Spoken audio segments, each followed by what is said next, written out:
Have a listen to this. Have a listen to this. Now, that kind of talk this week dragged Australia's share market to a two-year low. There are, of course, complex reasons for that. He was the big spender. The big spender. Doing the grocery shopping could take a huge chunk out of the family budget. And that's finance. Hello and welcome to the final official Comedian versus Economist for 2021. We demystify the world of money and help you get a handle on the bigger picture. My name's Adam and we're joined as always by my little older brother and real life economist, Thomas. Hi, Thomas. Yeah, g'day Adam. How you going? I'm doing very well, thank you. Final show for the year, final show for season 2. Yes, it is season 2 if you weren't aware. Season 1 was actually 9 episodes that we did. That was really an introductory season where we covered off the fundamentals and the basics of the economy. So if you feel like you want to get back to the basics, then why not go and check out the first 9 episodes we ever released, which was about this time last year. So we've been at this almost a year, but go back and listen to that if you want a bit of a brush up. We probably should give it a disclaimer though. A lot's changed in a year, and dare I say the quality of this podcast may have changed as well. So your mileage may vary as you go back and listen to the first 9 episodes. Do you have any fond memories from the first 9, Thomas? No, good. All right. I've got no memories of it, actually. I forgot we did that. It has been a big year, massive year. And in fact, we'd love it if you have enjoyed this show throughout the year. We'd love it if you left us a review. Dropping us a review does help, and we'd really appreciate it if you did that. So, yeah, if you've enjoyed the show and you've liked what we've done, and you want us to come back next year, it's not a threat, then please go and leave us a review. That would really help us out.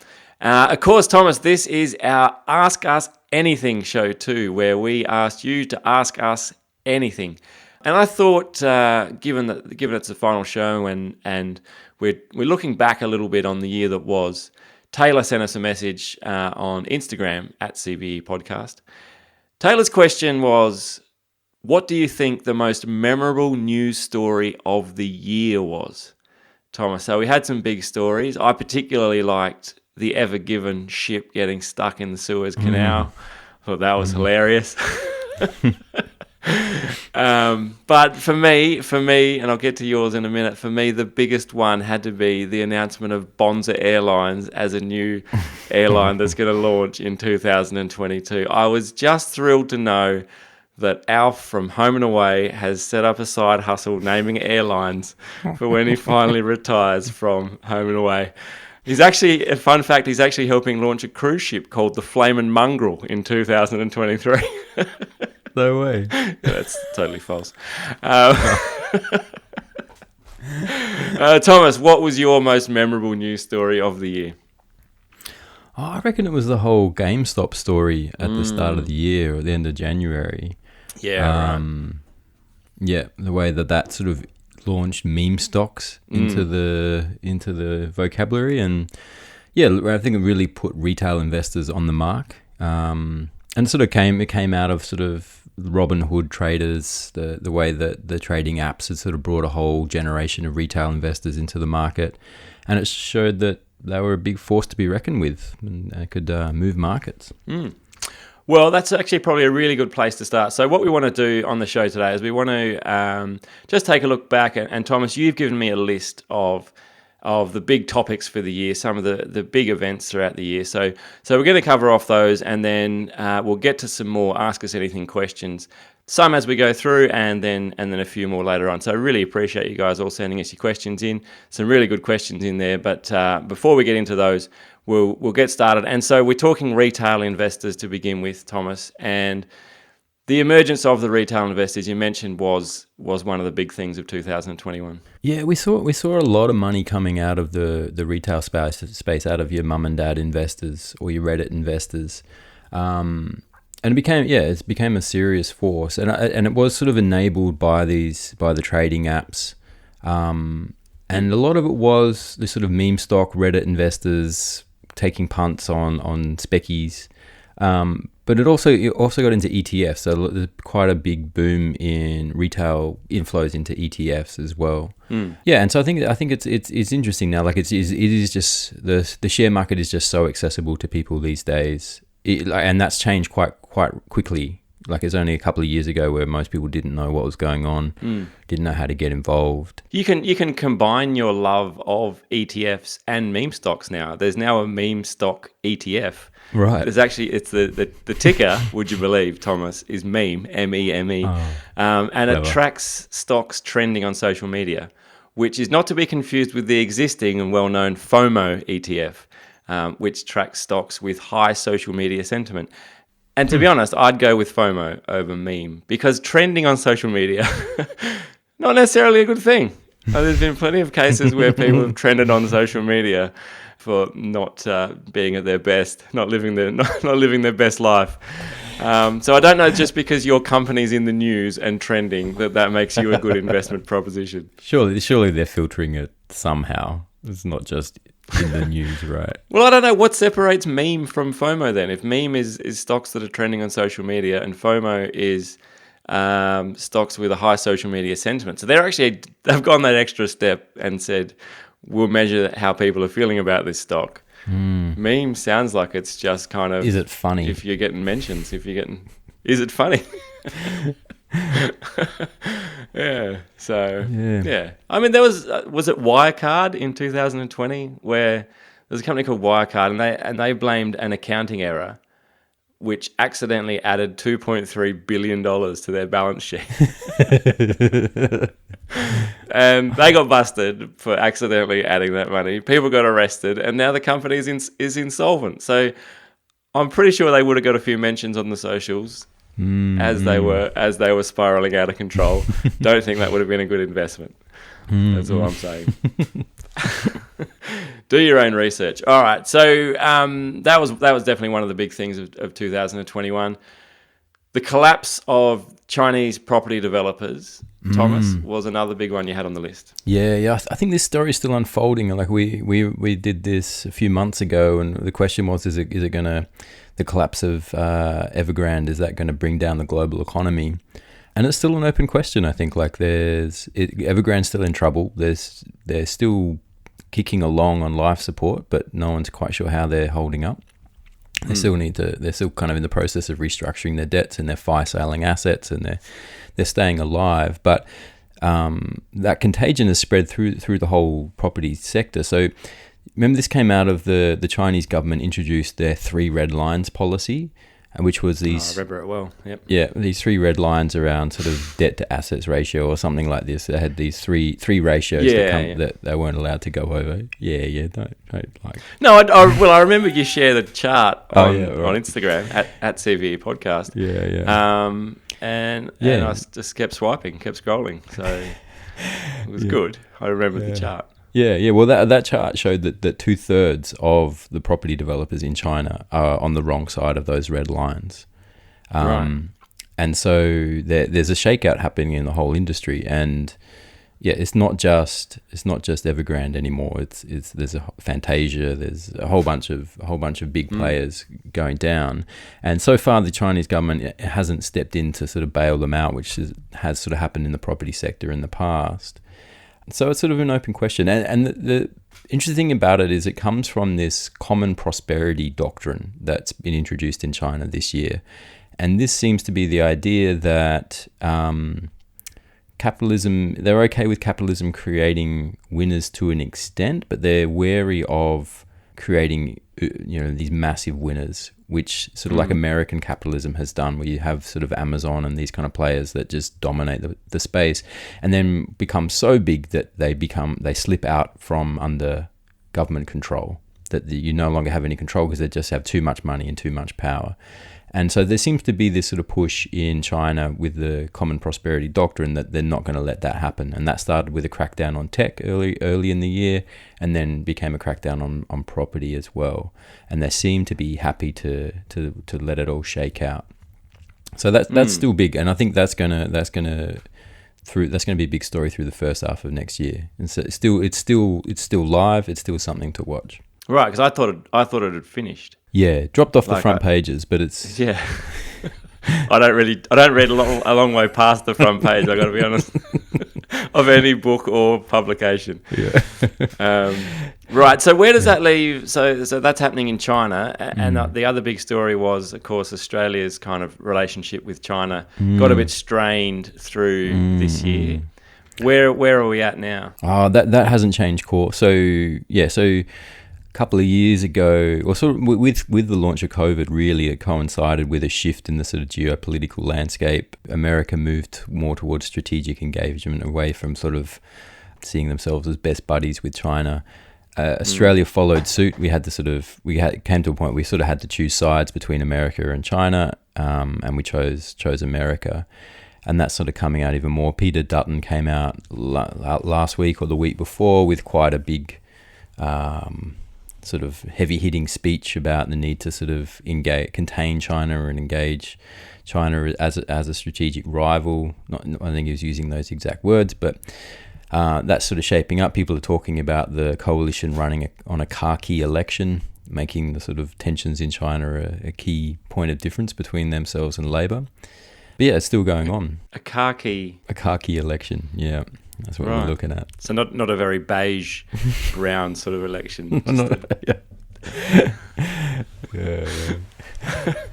All right. Yeah. So we're not going to be sending China any Christmas cards this year. Don't think so. I don't think we're on their Christmas any. card list. No. Yeah. No. Or that's a shame. Chinese New Year presents. Don't expect any. Yeah, I mean, the interesting thing was they were all these sort of trade bans. They banned Aussie coal, but then the energy crisis hit, and then they said, "Oh, actually, we need to let some Aussie coal in." It was a kind of a funny thing. So, it's interesting, like, because we're a commodity exporter and commodities are fungible, like they're sort of interchangeable. One container load of coal is no different from another. It kind of doesn't matter where it's coming from, and as long as global demand holds up, then Australian commodity exports hold up.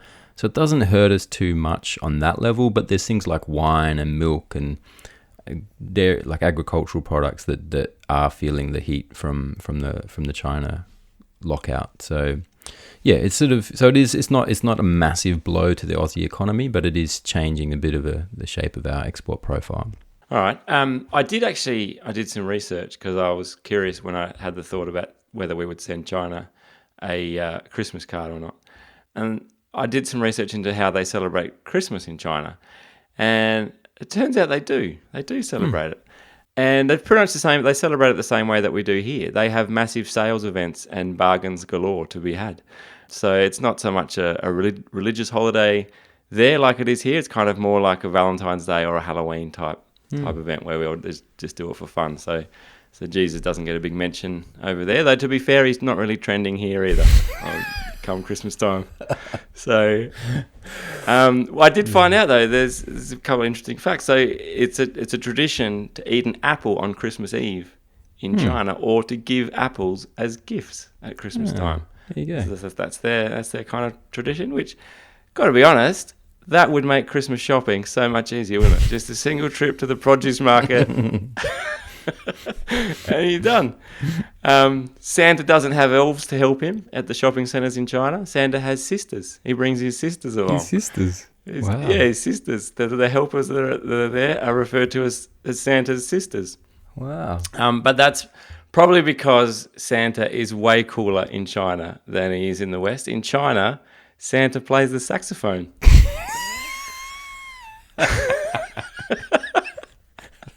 How good's that? The saxophone. Yeah. Wow. He's pretty much Christmas Bill Clinton. He's maybe just not quite as jolly as old Bill, but yeah, just some things I learned this year. That's what I've been researching, Tom. So I think we'll call it even on that one. Yeah. Good. All right. Inflation was a big theme throughout the year. People wondering what it was going to do. Is it here to stay? Is it temporary? What's your thoughts? Yeah, well, we still don't know. This is another live question. We knew inflation was coming through the supply shocks. We saw a lot of supply disruptions. We knew that was going to create a price shock, and that's landing. It's kind of happening right now. Prices are spiking in the developed world. But the question though is it transitory or not? Is it going to stick around, or does it just wash through the system? Because kind of like energy prices, we just got a bit muddled up with what supply and demand because there was all these disruptions from COVID. But then once it works its way through the system, we'll get back to normal. That's the question. Is that true at sort of the economy wide level? Is inflation transitory, or is it more permanent? If it is permanent, then central banks need to start tightening monetary policy. So either winding back on money printing or raising rates.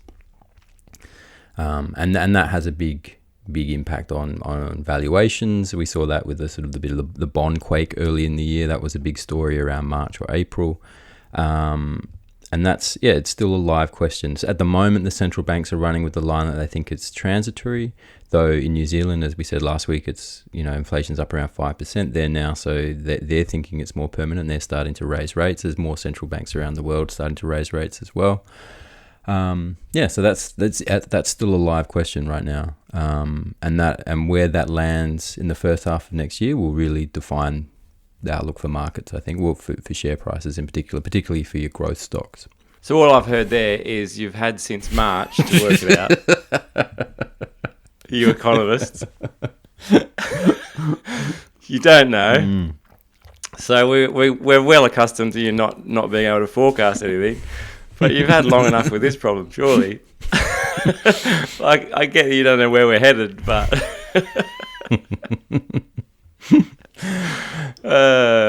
anyway, something to keep on working on, 2022. All right.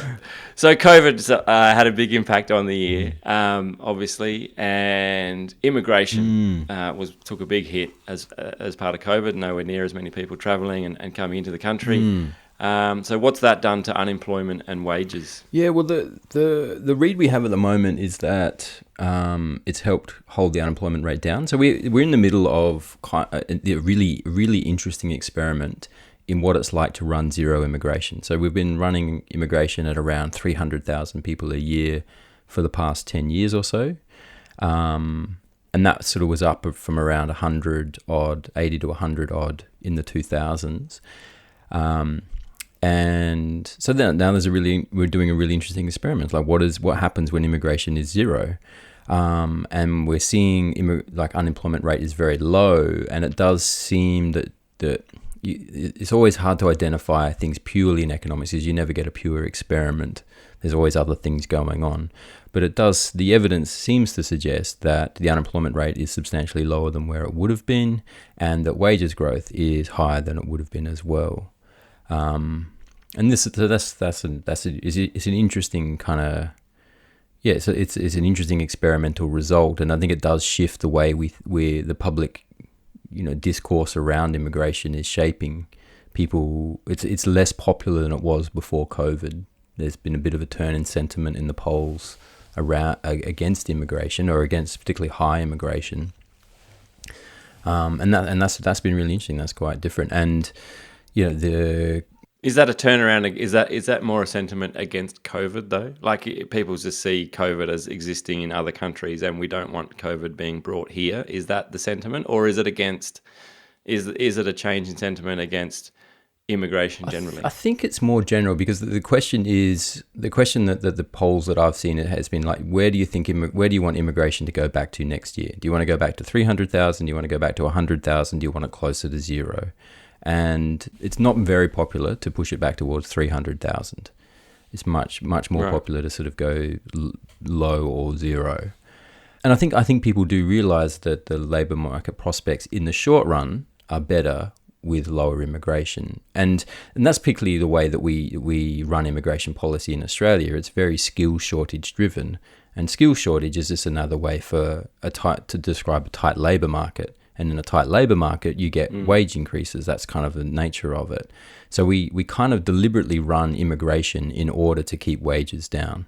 That's how we design our immigration program, by and large. And I think that we're sort of looking at that and going, like, is that really what we want to do? Maybe humanitarian visa program is a better way to run immigration policy rather than targeting skill shortages and wages. Right. So I think, So I think that'd be interesting. So I think I think there's been a bit of a shift this year because we just have had this experiment and we've seen the results of that experiment. So yeah, I think that'll be an interesting one in 2022 to track. All right, 2021, the year of money printing. Is that fair to say? Or maybe that started in 2020. True. But it's carried on. It's rife in 2021. Where are we at with the printing presses? Yeah, still 4 billion a week, pumping it out 4 billion a week. Yeah. Not slowing down anytime soon. It's a bit of an arms race too, because we're kind of stuck trying to keep up with our neighbours in a way, our economic neighbours, and so if we stop printing money and America keeps printing money, then the Aussie dollar becomes relatively more scarce compared to the US dollar, and that pushes up the price of the Aussie dollar, which creates problems for Aussie exporters typically. So, and the RBA's got that in mind, and so they're like they're a bit tired because we're a small economy to sort of following what's happening in the global level in terms of money printing. And yes, America's not slowing down yet either. So we're we're still just pumping out the money, and we still really don't know what's going to happen. We still don't know exactly what's going to come with that. Is it going to create consumer price inflation? Is it going to create asset price inflation? It's we still don't know. We still don't know after 10 years of it's the beauty of this show.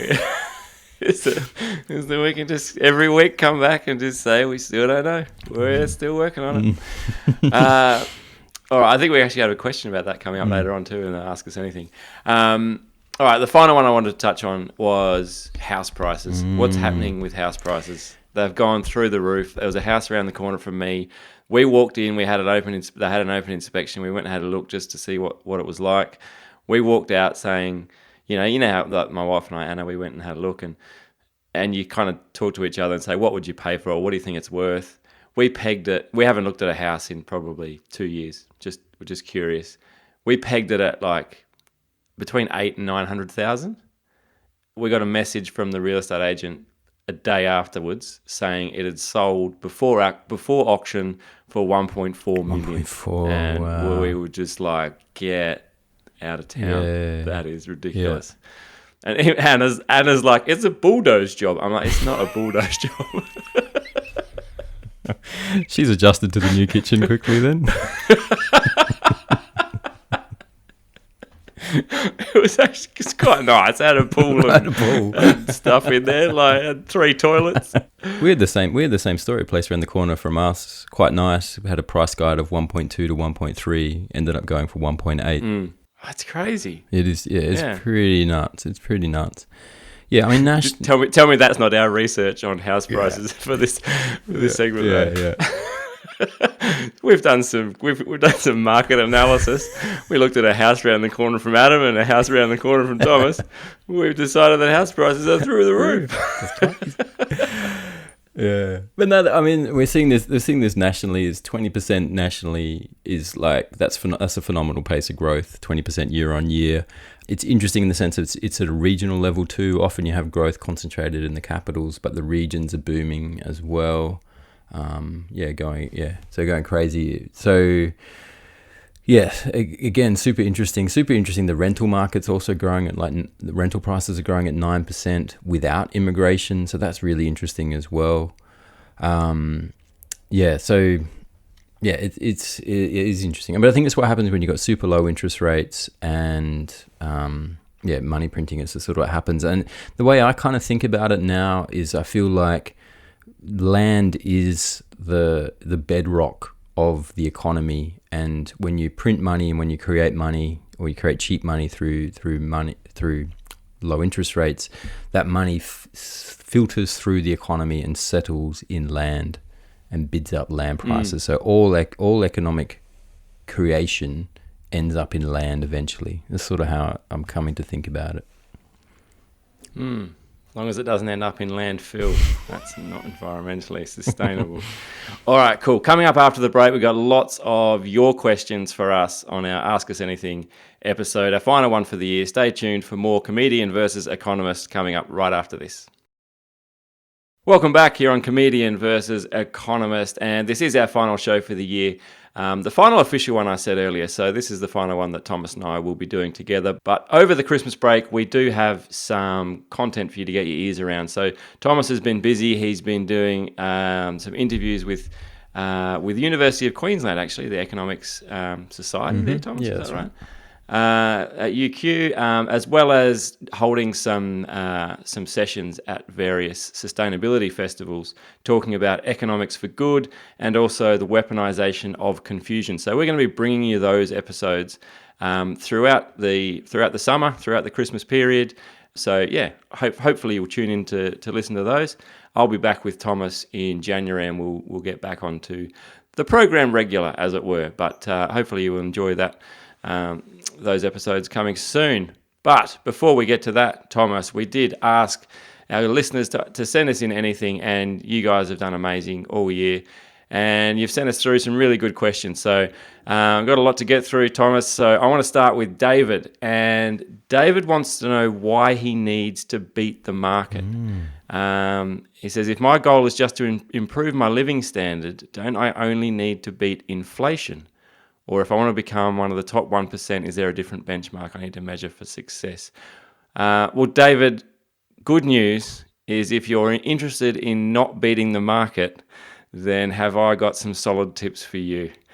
I can definitely help you not make any money in the stock market. My question, though, would be, how do you plan on getting your Lamborghini if you don't beat the market? That's the big challenge. Thomas? Yeah, I mean, this is the chat. Like, it's hard to beat the market. We know this now. Like, it's, active fund managers have trouble beating the market after fees consistently. That it's possible to do year to year, but to consistently beat the market is difficult. And it depends on what your goals are. Like, if you're tracking the market, if for the past 20 years you were tracking the market, you should be doing pretty well. Yeah, so it really just kind of depends on how quickly you want to get out of the rat race, really, or what your financial goals are. Like, maybe you're happy in the rat race, maybe you've got a nice job and you enjoy it. So nobody's happy in the rat race. No, I can't. Nobody's. If you're not in the rat race, that's like you're someone who walks around saying, I love my job. It's, I do it for fun. That's not someone who's in the rat race. I reckon there's a demographic dimension to this, and I reckon, like, I feel sorry for someone who's like in their early 20s now. Like, for all previous generations, pretty much, you just sort of track the market, invest solidly, get some solid returns. You can sort of get all the good things in life. You can get a house, you can have a few holidays, you can set yourself up. These days, like, if you're in your early 20s, I don't know that just tracking the market is really going to set you up for buying a house, because house prices have just gone so crazy relative to incomes. Like, you're going to have to be pretty patient to save up for a house. Like, we know that, it takes 10 years on average now to save up for a house. That's good. And that's a full decade of working solidly and tucking money away. What did it used to take? I felt like when I started working, I was about 10 years away from being able to save for a deposit. It's not. In fact, I never did. I just married well. Well, that's our advice, David. I married someone really sensible, yeah. And that's helped me a lot. No, like, it's up from like 4 or 5 years back in the 90s or something. So, are we looking at a correction anytime soon, though, in the housing market, or is it going to come back? I heard something the other day that said we're looking at 10% drop in 2023. Is that on the cards? You'd have to kind of think that if interest rates fully reversed to where they were pre-COVID, that you'd have a 20% correction. Because if you think that the 20% that we've had has come about through record low, through the drop in interest rates and money printing, if that were to be reversed, it would make sense that the house prices would be reversed. The housing market kind of doesn't work that way, because people often don't sell until they're forced to. They don't take a haircut on their house or their investment property unless they really have to. And they only really have to in a recession, when they're losing their job and they need to get rid of their debts. And that's when you see large house price corrections. I'm really confused because we had a recession and house prices boomed. we had a recession, but unemployment was in the 4s. So like I don't think you're going to see a house price correction until you get unemployment in the 8s. Okay. All right. Well, that's actually good. It's a good follow-on, a good segue to Jane's question. And Jane said, what is the interest rate rise where Australia is likely to experience real issues servicing the large home loans so many have taken on? So I think, what she's asking here, I guess, is what's the number? Like at what point, what does the interest rate number look like where, we're going to start seeing some servicing issues for the home loans that everyone's taking? I guess the banks have their buffer rate, which is like 3%. So if you take current interest rates plus 3%, anything north of that is beyond what the banks think that people can comfortably service. They can probably still service it for a while, but north of 3%, north of current rates plus 3% is when people probably start to get into trouble. So what would that be? That would be about 5%? What's the average? Yeah, I think home loan rate at the moment? About 2.5, maybe 2.5 to 3. 2.5. Yeah. Fixed rates are sort of coming off their record lows. So yeah, like I think 5.5, 6 is probably going to start to see a bit of pain. But it's only in the cohort that has bought in recently. And so it's not. This is sort of the other thing. So if you bought when we bought, or like when I bought, which was like 4 or 5 years ago, I'm very comfortable because I was buying it, I was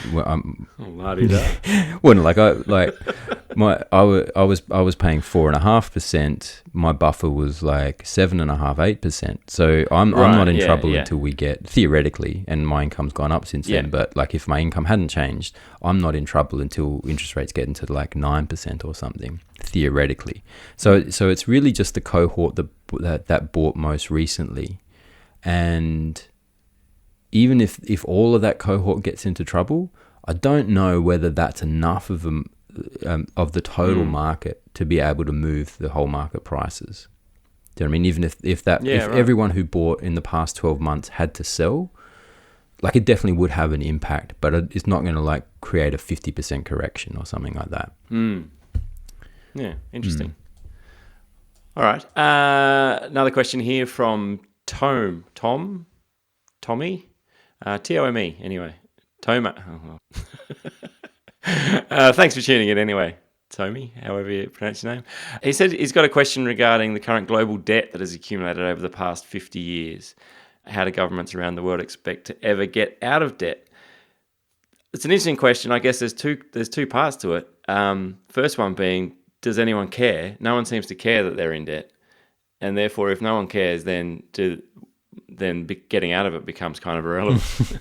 So does anyone care, and do they expect to ever get out of it? There's sort of a question about who they owe money to. So if you look at, and the sort of where debt crises happen is when you owe money, typically when you owe money to external creditors and you owe money in foreign currencies.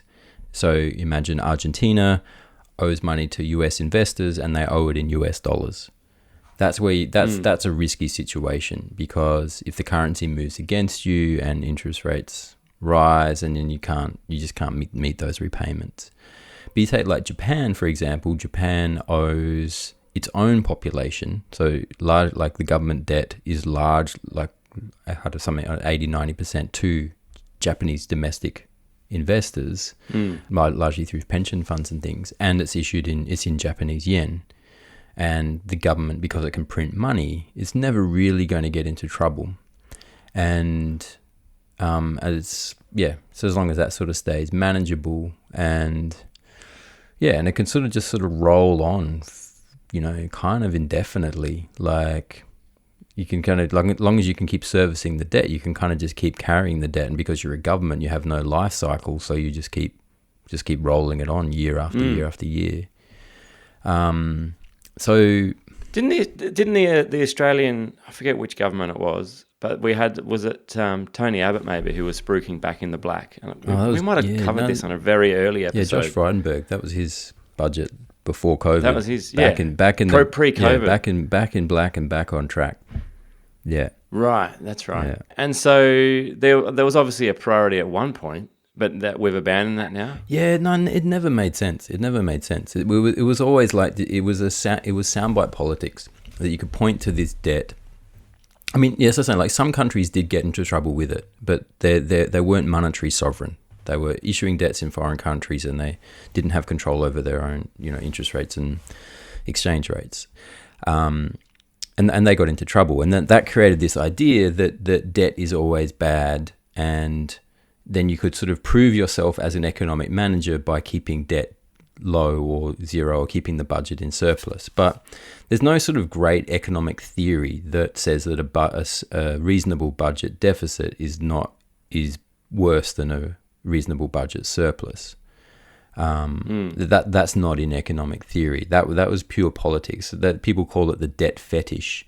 That it became this totally unrealistic focus point because people could sort of talk about it and people got it, and yeah. So it typical economists, even their fetishes are boring. Ooh, monetize me.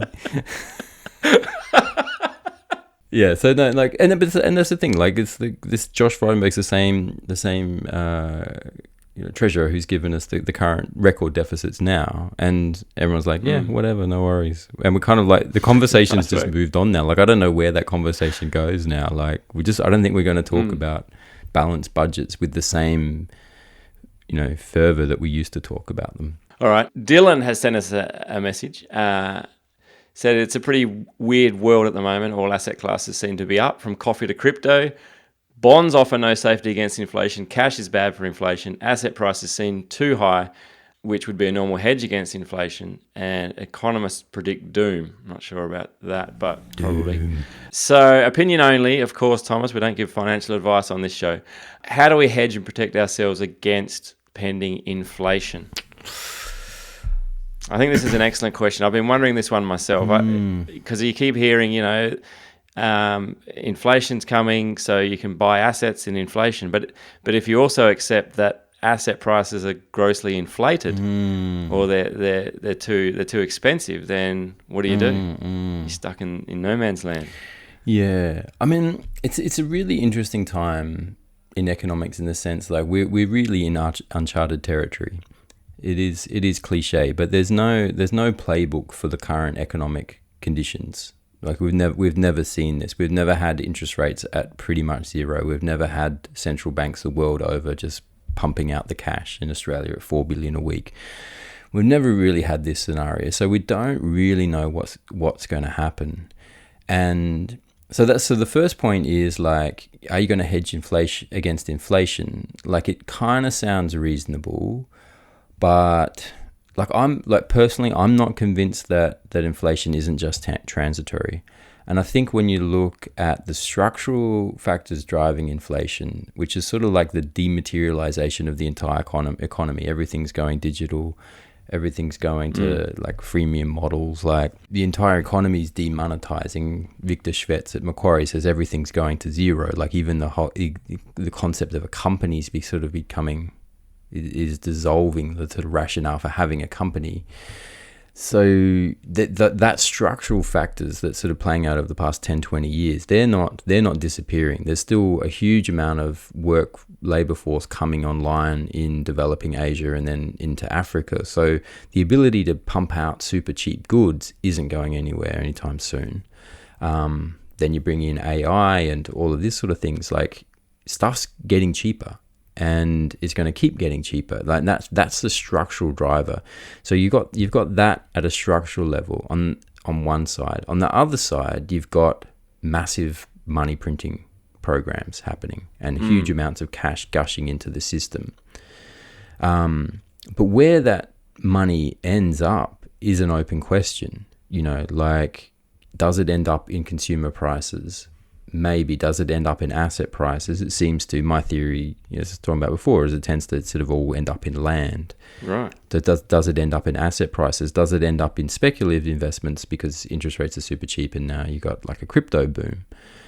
That's sort of not sort of settled either. So it's quite possible you could have inflation where it's all in asset prices and speculative assets, but have no consumer price inflation. But we've never seen that before. So typically when talking about in an inflation hedge, you're talking about hedging against consumer price inflation. But we might not have consumer price inflation. We might, the money printing might create a different type of inflation, or it might create something entirely new that we've never seen before. So that's the challenge in hedging against the current economics kind of climate, is that it's just not exactly clear what it is. And it's just very difficult to forecast. Yes, right. I knew that's where we were heading. I mean, Dylan wondered maybe if art was maybe a good investment. Yeah. Things like that, maybe classic cars. I don't know. I saw a Tirana the other day. It was going for $60,000. Me and my mate, we used to have Tiranas when we were kids. First got our license, you had Tiranas hooning around. Like, that's 60 grand. Like, geez, that's performing pretty well.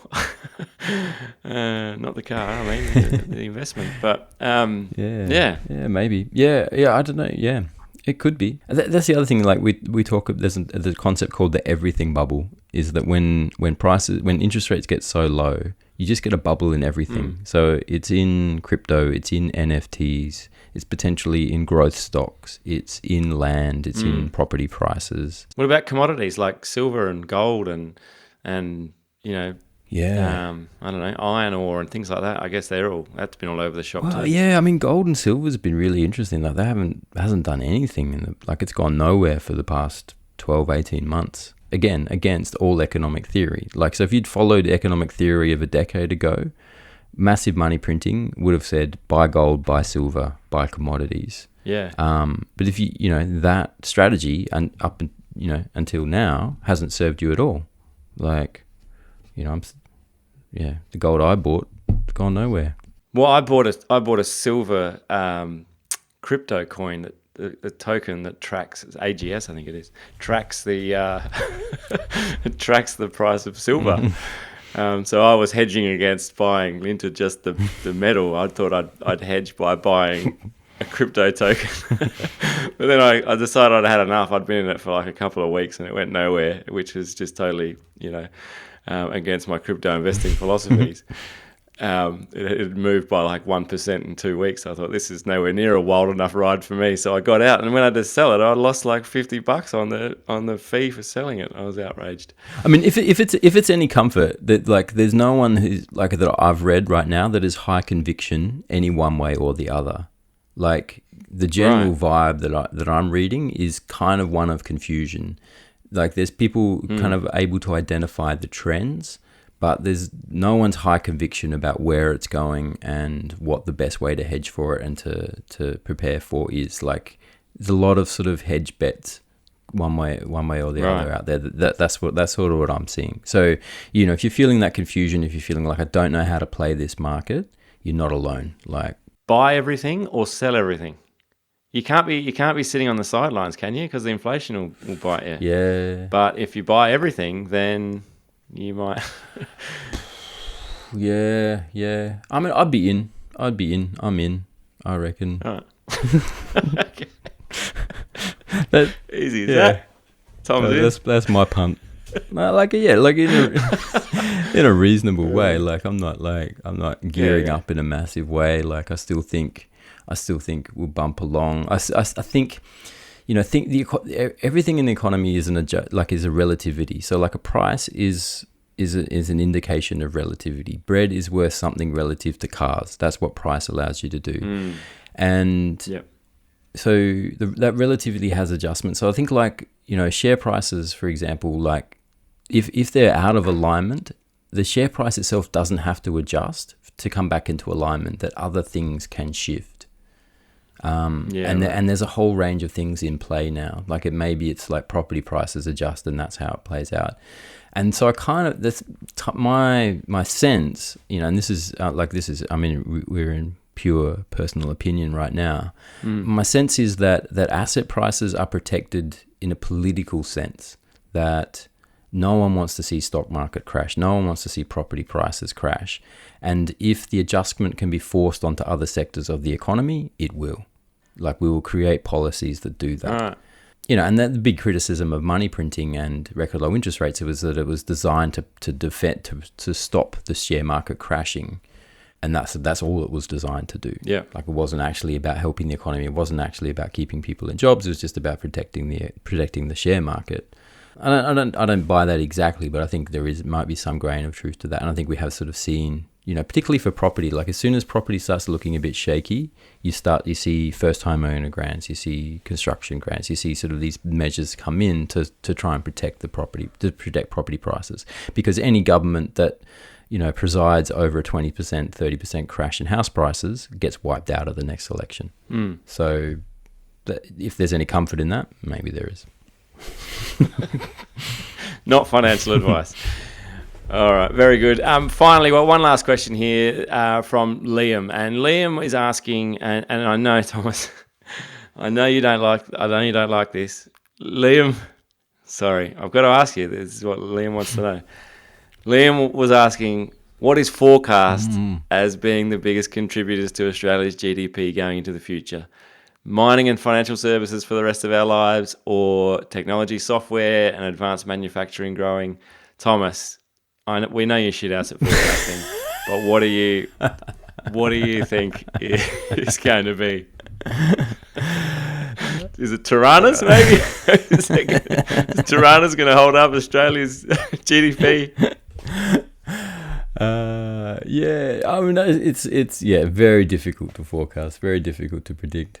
When we're talking about industry mix over the long run, and partly because technology changes in a way that makes it really hard to anticipate.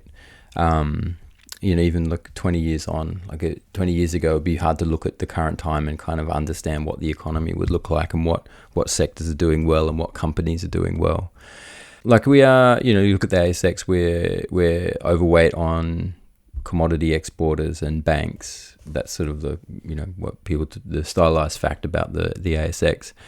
I don't expect that to change. I think we'll probably, if we're talking about like a 10-year horizon, I think we'll probably see a shift away from coal. I think that does seem like we're sort of coming to the end of that run. But like iron ore, I think we'll still be strong. Kind of the minerals and construction, energy minerals, other energy minerals probably do okay, I reckon. So I still think we'll trade on that strength.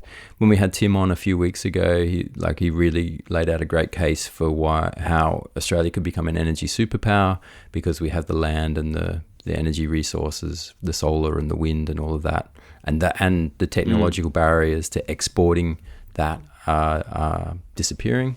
Talking about like cables to Singapore and that sort of thing. So I can see a future now where we become an energy superpower and so we remain a big energy exporter, and then that kind of allows the domestic economy to kind of take whatever shape we like. And so we'll probably stay heavy on banks, and the rest will sort of be consumer focused, I think. So that's sort of my 10 cents on that. But very difficult to predict. So I would just do the opposite, Liam. I would just assume the opposite of what... No, I think that makes sense. That makes sense. Makes a lot of sense. All right, that brings us to the end, Thomas. Brings us to the end of this year. Thank you so much for doing the show with me. I've genuinely enjoyed doing it with you, and genuinely enjoyed getting all the feedback and questions along the journey, particularly for the Ask Us Anything questions today, but also... throughout the year, we love having your questions coming through, whether that's on Facebook and Instagram at CVE Podcast, or via the email cve@equitymates.com. Feel free to send us an email over the break. We love to hear from it, though we might not get back to it as promptly as we otherwise would. As I mentioned, we do have a big summer series of shows coming up, though. two-part interview kicking us off on the 15th of December was with an interview that you did with University of Queensland Economic Society. Then on the 5th of January, we've got a two-part series, Economics for Good. Thomas, can you tell us a little bit about that one? Yes, at a festival that I helped run, we've got some interesting people there talking about how we might make the economy work better for humans. Got a impact investor, guy wruns a kind of a big investment company, focused on doing some good work, plus a few social change activists. That was a quite interesting discussion. Yeah, cool. And then on the 19th of January, we've got another two-parter, Weaponization of Confusion, Thomas. That was another festival. Same festival. So I was hosting another panel there. That one we got the filmmaker, Damien Gamio, who's has two of his films in the top 4 of all-time documentaries in Australia, and a couple of other content creators, and we're just looking at the kind of current climate and how to sort of sift the truth from the noise, and how that's become difficult, and just sort of taking stock of the information landscape. So some really good content there, some really interesting stuff. I've had a listen to them already, actually, and they're actually a really good listen. So make sure you tune in for those, and don't forget, of course, across Equity Mates Media, we've got Equity Mates Investing Podcast, Get Started Investing, You're in Good Company. They all have a summer series of shows running, so there's lots of content to get your ears around. And I guess that's it for us for the year. So, once again, thank you so much for listening. Please go and leave us a review. One last request. But otherwise, we hope you have a Merry Christmas, a Happy New Year. Stay safe, look after each other. And we'll be back with more Comedian versus Economist on resuming the 2nd of February, Thomas. So I'm very much looking forward to that. Did you have any final thoughts? No, thanks everyone for listening. It's been a fun journey. I've enjoyed it a lot. Excellent. All right. Well, take care of yourselves, and we'll talk to you again soon. See you. Comedian vs. Economist is a product of Equity Mates Media. All information in this podcast is for education and entertainment purposes only. It is not intended as a substitute for professional finance, legal, or tax advice. The hosts of Comedian vs. Economist are not financial professionals and are not aware of your personal financial circumstances. Before making any financial decisions, you should read the product disclosure statement and, if necessary, consult a licensed financial professional. Do not take financial advice from a podcast. For more information, head to the disclaimer page on the Equity Mates website, where you can find ASIC resources and find a registered financial professional near you. In the spirit of reconciliation, Equity Mates Media and the hosts of Comedian vs. Economist acknowledge the traditional custodians of country throughout Australia and their connections to land, sea, and community. We pay our respects to their elders, past and present, and extend that respect to all Aboriginal and Torres Strait Islander people today.